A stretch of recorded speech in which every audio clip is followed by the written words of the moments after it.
Hello दोस्तों, welcome back to my channel. पता है, दो सब्जेक्ट ऐसे हैं जो सभी को प्रभावित करते हैं, फिर चाहे आप उसमें दिलचस्पी रखते हो या नहीं। वो है हेल्थ और मनी। और इन्हीं में से एक सबसे इम्पोर्टेंट टॉपिक पर हम बात करेंगे, द साइकोलॉजी ऑफ मनी। तो चलिए दोस्तों, आज के इस the psychology of money book summary को हिंदी में समझते हैं, जिसे मॉर्गन हाउसेल ने लिखा है। मॉर्गन हाउसेल एक बेहतरीन लेखक के साथ एक स्टॉक मार्केट इन्वेस्टर भी हैं। यह बुक हमें केवल साइकोलॉजी ऑफ मनी के बारे में नहीं बताती, बल्कि ये हमें और भी कई लेसन सिखाती हैं, जैसे कि पैसे कैसे काम करता है, अमीर बनने के लिए क्या माइंडसेट होना चाहिए, और भी बहुत कुछ। दोस्तों, कई बार हम यह सोचते रहते हैं कि क्यों कुछ लोग ज्यादा पैसे होने के बावजूद हमेशा एक मिडिल लाइफ जीते, और कैसे कुछ लोग कम इनकम होने के बावजूद भी लॉन्ग टर्म में मिलीनियर बन जाते हैं। आप चाहे माने या ना माने, इस वक्त आप पैसों को लेकर जो आप डिसीजन ले रहे होंगे, वो कुछ सालों बाद आपके फाइनेंशियल स्टेटस पर असर डालेंगे। इस बुक का हर एक चैप्टर एक इंसान का पैसों के प्रति बिहेवियर और एटीट्यूड को दर्शाता है। कुछ निश्चित बिहेवियर अच्छे नतीजों की गारंटी होते हैं, जबकि दूसरे बिहेवियर असफलता के होते हैं। The greatest show on earth, पृथ्वी पर सबसे बड़ा प्रदर्शन। ऑथर मॉर्गन हाउसेल जब कॉलेज में पढ़ाई कर रहे थे, तब वो लॉस एंजलिस के एक शानदार होटल में काम करते थे। वहां पर एक तकनीकी कार्यकारी अतिथि के रूप में अक्सर आया करता था। वह बहुत ही टैलेंटेड था। उसने लगभग 20 वर्ष से कुछ ही अधिक आयु में वाईफाई राउटर के की कंपोनेंट की डिजाइन करके उसे पेटेंट करवाया था। वह कई कंपनियां शुरू करके बेच चुका था। वह इतनी कम उम्र में इतनी सफलताएं हासिल की थी, लेकिन पैसों के प्रति जो उसका व्यवहार था वह एक बचकानी मूर्खता की तरह था। वह पैसों की कई गड्डियां अपने साथ लेकर घूमता था और लोगों को दिखाता और खुद को महान होने की डींगे मारता। एक दिन वह अपने सहकर्मी को $1000 देता है और उससे पास के ही ज्वेलर की दुकान से सोने के सिक्के मंगवाता है। फिर वह और उसके कुछ दोस्त समुद्र के किनारे जाते हैं और सोने के सिक्के को बारी बारी से समुद्र में फेंकते हैं और किसका सिक्का दूर गया उस पर बहस करते हैं। उसके कुछ ही दिनों बाद उससे होटल का एक लैंप टूट जाता है। होटल का मैनेजर उससे बोलता है लैंप का दाम $500 था और उसको चुकाना पड़ेगा। इसके तुरंत बाद ही वह अपने जेब से एक पैसों की गड्डी निकालता है और मैनेजर से बोलता है, ये लो $5000, आइंदा मेरी ऐसी बेइज्जती न करना। आपको लग रहा होगा ऐसा व्यवहार कितने दिन तक चल सकता था? इसका आंसर है ज्यादा दिन नहीं। कुछ ही दिनों बाद उसका दिवालिया निकल जाता है। उसने जो भी कमाया था सब उड़ा दिया। उसके यार दोस्त भी छोड़ गए। इस किताब का आधार यह है कि आप कितना वेल्दी रहेंगे ये इस बात पर कम निर्भर करता है कि आप कितने होशियार हैं, जबकि इस बात पर ज्यादा निर्भर करता है कि आपका पैसों के प्रति व्यवहार कैसा है। एक प्रतिभाशाली व्यक्ति जो अपनी भावनाओं का नियंत्रण खो दे एक फाइनेंशियल डिजास्टर हो सकता है। वहीं एक सामान्य व्यक्ति जिसको फाइनेंस की कोई नॉलेज ना हो रिच हो सकता है, अगर उसके पास ऐसे व्यवहारिक स्किल हो। चलिए इसको एक सच्ची घटना पर आधारित कहानी से समझते हैं। रोनाल्ड जेम्स रीड अमेरिका के एक गांव के साधारण व्यक्ति थे। उन्होंने 25 सालों तक गैस स्टेशन पर कारों की मरम्मत की, 17 साल फर्श सफाई का काम किया। 38 साल की उम्र में उन्होंने 2 बेडरूम का खुद का पहला घर खरीदा और उसी में पूरा जीवन बिताया। सन 2014 में 92 वर्ष की उम्र में इनका निधन हो गया। तब जाकर इनका नाम सुर्खियों में आया। 2014 में अमेरिका में लगभग 28 लाख से ज्यादा लोगों की मौत हुई, जिसमें से केवल 4000 लोग जिनकी मृत्यु के समय नेट वर्थ $8 मिलियन या उससे अधिक थी, जिसमें से एक थे रोनाल्ड जेम्स रीड। उनके जानने वाले दोस्त रिश्तेदार भौचक्का थे। इतने साधारण व्यक्ति की इतनी संपत्ति कैसे हो सकती है? बाद में पता चला कि इसमें कोई रहस्य नहीं था। ना ही उन्होंने कोई लॉटरी जीती थी, ना ही पैसा विरासत में मिला था। रीड ने जितना संभव था उतनी बचत की और पैसे ब्लू चिप स्टॉक में इन्वेस्ट कर दिया और वही पैसा कंपाउंड होकर $8 मिलियन में कन्वर्ट हो गया। इसके विपरीत एक और कहानी है। रिचर्ड नाम का एक व्यक्ति था जो रीड के मृत्यु के कुछ ही माह पहले सुर्खियों में था। रिचर्ड फुस्कोन के पास वह सब कुछ था जो रीड के पास नहीं था। रिचर्ड के पास हार्वर्ड यूनिवर्सिटी से MBA डिग्री थी। वह फाइनेंस में इतनी सफलता हासिल कर लिया था कि मात्र 40 साल की उम्र में रिटायरमेंट ले ली थी। उसने फाइनेंस की दुनिया में इतनी सफलता हासिल की, कई बार बिजनेस मैगजीन में उसका नाम आया था। था। लेकिन सन 2000 से पहले फुस्कोन ने 18,000 स्क्वायर फुट के घर के निर्माण के लिए जमकर लोन लिया। इस घर में 11 बाथरूम, 2 एलिवेटर,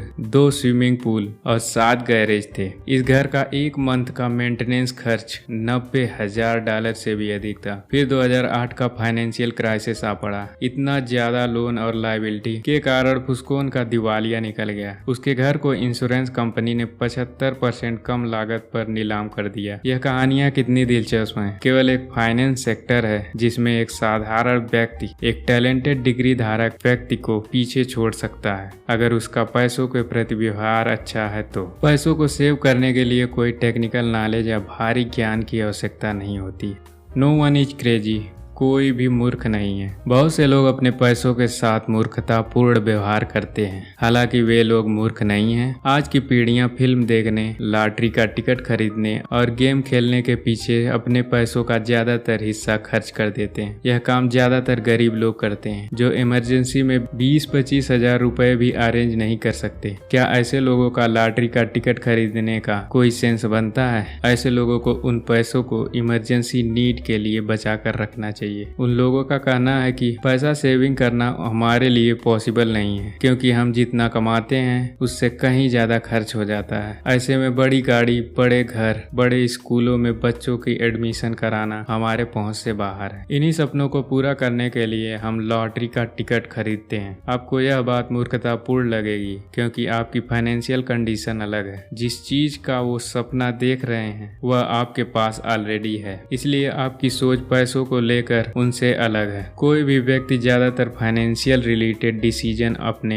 एक्सेल सीट के एनालिसिस या नॉलेज के हिसाब से नहीं करता, बल्कि वह अपनी परिस्थितियों और भावनाओं से प्रभावित होकर लेता है। जो व्यक्ति बहुत ज्यादा गरीबी देखा हो और जो व्यक्ति हमेशा अमीर रहा हो, इन दोनों के अनुभव और रिस्क लेने की प्रोबेबिलिटी में जमीन आसमान का फर्क रहेगा। ऐसा हो सकता है कि जो मैं फैसले लूं वो आपको मूर्खतापूर्ण लगे और जो आप फैसले लो वह मुझे मूर्खतापूर्ण लगे, लेकिन हमारी फाइनेंशियल ग्रोथ इस बात पर डिपेंड करती है कि हम परिस्थितियों और भावनाओं के ऊपर नियंत्रण रखते हुए अपने पैसों को किस तरह से मैनेज और सेव करते हैं। लक एंड रिस्क, भाग्य और जोखिम। लक और रिस्क दोनों भाई भाई हैं। ये दोनों वास्तविकता के प्रमाण हैं। इन्हें इग्नोर बिल्कुल भी नहीं किया जा सकता। जीवन में हर नतीजा केवल आपके व्यक्तिगत प्रयासों, हार्ड वर्क, नॉलेज पर ही निर्भर नहीं करता, बल्कि इसके अलावा लक और रिस्क पर भी निर्भर करता है। इसे एक कहानी के जरिए समझते हैं। 1968 में अमेरिका का एक लेक साइड स्कूल दुनिया के कुछ गिने चुने स्कूल में से एक था। यूएन के अनुसार विश्व में लगभग 303 मिलियन हाई स्कूल के उम्र के लोग थे। उसमें से लगभग 18 मिलियन यूएस के थे और इसमें से 2,70,000 वाशिंगटन स्टेट में रहते थे, जिसमें से केवल 300 लोग लेक साइड स्कूल में जाते थे। यह केवल एकमात्र स्कूल था जिसमें कंप्यूटर था। बिल गेट्स इसमें से एक थे। बिल गेट्स खुद इस बात को मानते हैं। उन्होंने 2005 की उत्तीर्ण होने वाली कक्षा को संबोधित करते हुए बताया कि अगर लेक साइड ना होता तो माइक्रोसॉफ्ट भी ना होता। उसी समय बिल गेट्स के साथ कैंट इवान नाम का लड़का उनके साथ पढ़ता था, जो बिल गेट्स का काफी अच्छा दोस्त हुआ करता था और बिल गेट्स की तरह एक अच्छा कंप्यूटर स्टूडेंट भी था जो फ्यूचर में माइक्रोसॉफ्ट जैसी बड़ी कंपनी बना सकता था। लेकिन दुर्भाग्यवश उसकी माउंटेन क्लाइंबिंग के दौरान एक्सीडेंट से मौत हो जाती है। यह एक बैड लक या रिस्क का उदाहरण है, क्योंकि हाई स्कूल में पढ़ रहे किसी बच्चे का माउंटेन क्लाइंबिंग के दौरान मारे जाने की पॉसिबिलिटी करोड़ों में एक थी। इसी तरह आपका कोई इन्वेस्टमेंट फेल हो जाता है तो हो सकता है इसके पीछे का कारण आप नहीं बल्कि आपका लक हो। हमें कोई भी फाइनेंशियल डिसीजन लेने से पहले लक और रिस्क को कंसीडर जरूर करना चाहिए। Never enough.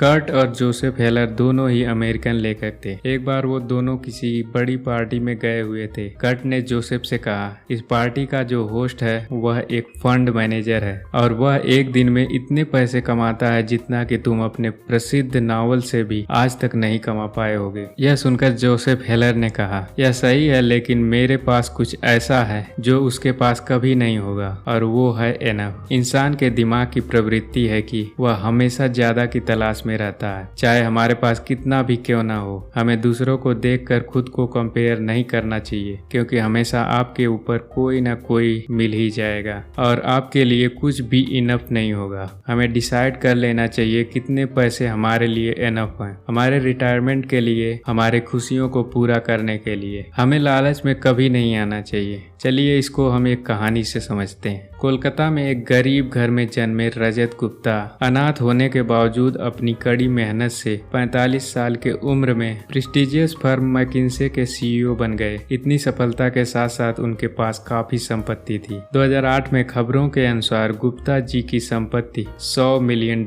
थी। उनके पास सब कुछ था। वह मिलीनियर से बिलीनियर बनना चाहते थे। गुप्ता जी गोल्डमैन सॉक्स के बोर्ड ऑफ डायरेक्टर्स में से एक थे। 2008 में गोल्डमैन सॉक्स की फाइनेंशियल कंडीशन बिगड़ गई। वारेन बफेट ने इस बैंक को बचाने के लिए $5 बिलियन निवेश करने का निर्णय किया। बोर्ड ऑफ डायरेक्टर होने के कारण ये बात गुप्ता जी को निवेश से पहले ही पता चल गई और वह लालच में आ गए। उनके लिए यह एक सुनहरा मौका था। उन्होंने एक फंड मैनेजर को कॉल किया और इस कंपनी के लाखों शेयर खरीद लिए। कुछ घंटों बाद जब ऑफिशियल स्टेटमेंट आया तब गोल्डमैन स्टॉक में उछाल आया और घंटों में ही गुप्ता जी मिलियंस डॉलर बनाए। और कुछ दिनों बाद इस चीज का खुलासा हो गया, जिससे इनको इनसाइडर ट्रेडिंग के जुर्म में जेल जाना पड़ा। उनका वर्षों का बनाया हुआ रेपुटेशन और कैरियर सब बर्बाद हो गया। उनके पास $100 मिलियन था। चाहते तो आराम से जिंदगी जी सकते थे, लेकिन उनको लालच ने डुबो दिया।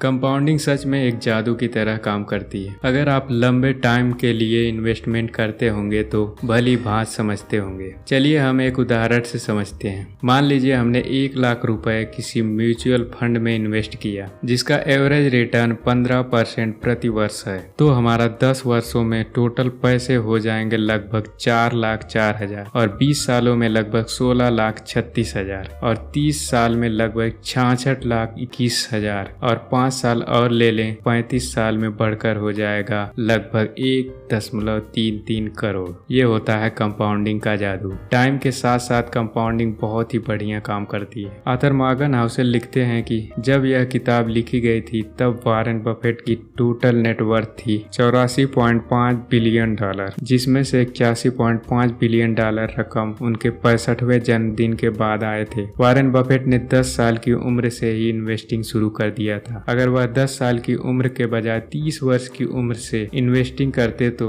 उनकी नेटवर्थ $84.5 बिलियन की जगह सिर्फ $11.9 मिलियन होती, क्योंकि कंपाउंडिंग के लिए टाइम की जरूरत होती है। आपको जितना जल्दी हो सके उतनी जल्दी इन्वेस्टिंग शुरू कर देनी चाहिए।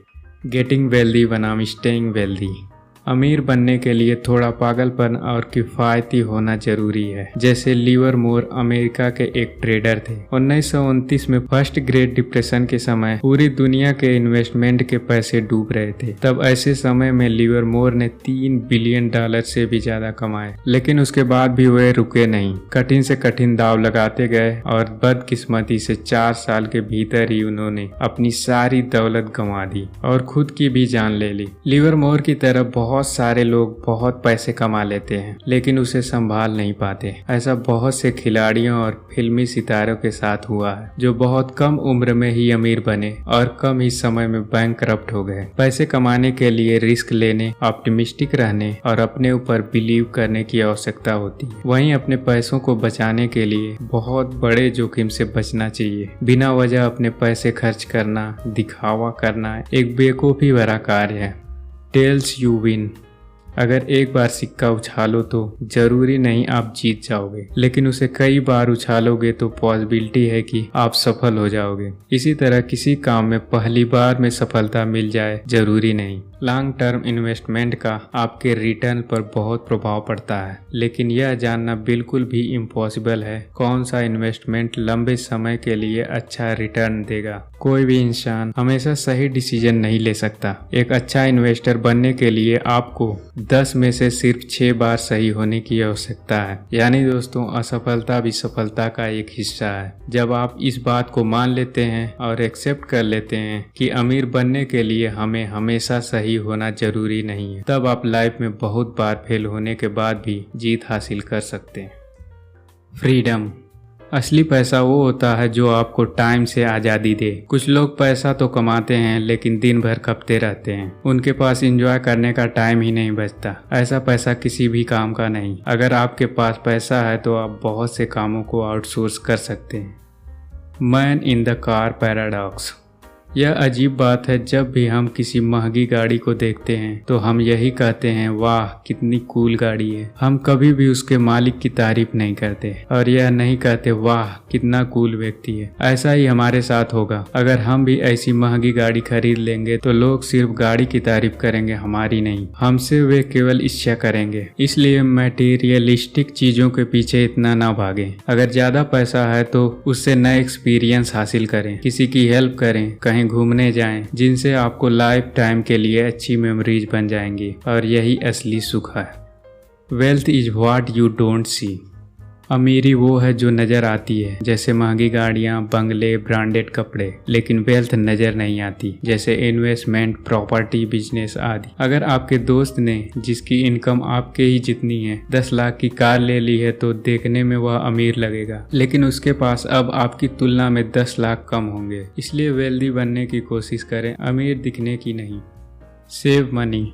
बचत करने के मामले में 3 तरह के लोग पाए जाते हैं। पहले वो जो सोचते हैं उन्हें बचत करने की जरूरत नहीं है। दूसरे वो जो सोचते हैं बचत नहीं कर सकते। तीसरे वो जो बचत करते हैं। वक्त के साथ साथ तीसरे बहुत वेल्दी बन जाते हैं। दोस्तों, आपकी सेविंग आपके इनकम और आपके ईगो के बीच का गैप है। सेविंग करने का सबसे अच्छा तरीका अपने विनम्रता को बढ़ाना है। अगर आप अपनी इच्छाओं को कम करेंगे तो आप कम खर्चा करेंगे।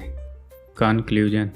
जब लाइफ में आपके साथ अच्छी चीज़ें हो रही हों तो ह्यूमैनिटी को फॉलो करें, और जब बुरी चीज़ें हो रही हों तो फॉरगिवनेस और पेशेंस को फॉलो करें। एक हम्बल एजुकेशन और एक्सपीरियंस वाला इंसान सर्जन, आर्किटेक्ट या इंजीनियर नहीं बन सकता, लेकिन फाइनेंस में रोनाल्ड रीड जैसा मामूली इंसान भी काफ़ी बढ़िया अचीवमेंट कर सकता है। कंपाउंडिंग के लिए पैसों के साथ साथ टाइम की ज़रूरत होती है। जब आप इस बात को मान लेते हैं और एक्सेप्ट कर लेते हैं कि अमीर बनने के लिए हमेशा सही होना जरूरी नहीं, तब आप लाइफ में बहुत बार फेल होने के बाद भी जीत सकते हैं। कम ईगो का मतलब है ज्यादा वेल्थ। सेविंग करना एक तरह से आपकी इनकम और आपके ईगो के बीच का एक गैप है। अपने पैसों को इस तरह से मैनेज करें कि आप रात को बिना किसी फिक्र के आराम से सो सके। अगर आप एक अच्छे इन्वेस्टर बनना चाहते हैं तो आप अपने इन्वेस्टमेंट के टाइम को बढ़ाएं, क्योंकि टाइम ही इन्वेस्टमेंट की सबसे बड़ी ताकत है। पैसे सेव करने के लिए किसी